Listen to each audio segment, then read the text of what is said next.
আজকে এই গণভোটের জন্য হায় প্রচার, এইটা রাষ্ট্রীয় দায়িত্ব নয়, এটা ইমানি দায়িত্ব। আমাদের সূরা আশ-শুরা 38 নম্বর আয়াত, ওয়া আমরুহুম শুরা বাইনাহুম, রাসূলুল্লাহ সাল্লাল্লাহু আলাইহি ওয়াসাল্লামের সম্পর্কে বলা হচ্ছে যে তাদের সব কাজকর্ম পারস্পরিক পরামর্শের মাধ্যমে সম্পাদিত হয়। ইসলাম একক কোনো সিদ্ধান্তে বিশ্বাস করে না, ইসলাম বিশ্বাস করে সমষ্টিগত মতামত এবং পরামর্শ, এটাই হচ্ছে আদর্শ পথ। 17 বছর আপনাদের অধিকার ছিল না।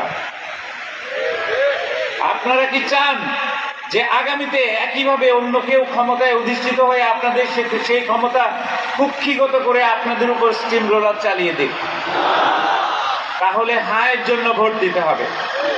ন্যায় বিচার প্রতিষ্ঠার জন্য এই গণভোটে হ্যাঁ বলতে হবে। সূরা আল ইমরানের 159 নম্বর আয়াত, ওয়াশাউইরুহুম ফিল আমর, আর সব বিষয়ে তাদের সাথে পরামর্শ করো।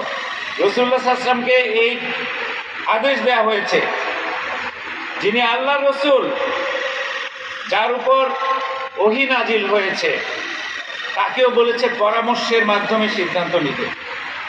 সুতরাং রাষ্ট্র পরিচালনায় জনগণের মতামত গ্রহণ ইসলামের মৌলিক শিক্ষা।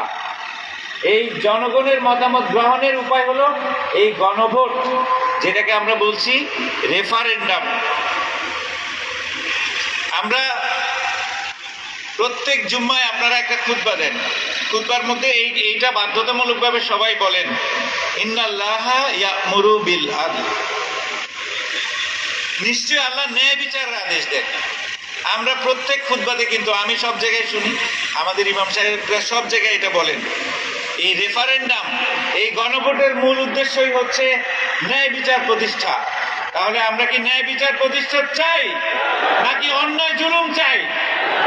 যদি অন্যায় জুলুম না চাই, যদি ন্যায় বিচার প্রতিষ্ঠা চাই, যদি নিজের অধিকার প্রতিষ্ঠিত করতে চাই, তাহলে হ্যাঁ বলতে হবে। অধিকারকে সমুন্নত রাখার কথা বলে। একটু আগে আমাদের জেলা প্রশাসক মহোদয় যেটা বলেছেন, প্রত্যেককেই তার কর্মফল সম্পর্কে জিজ্ঞাসা করা হবে।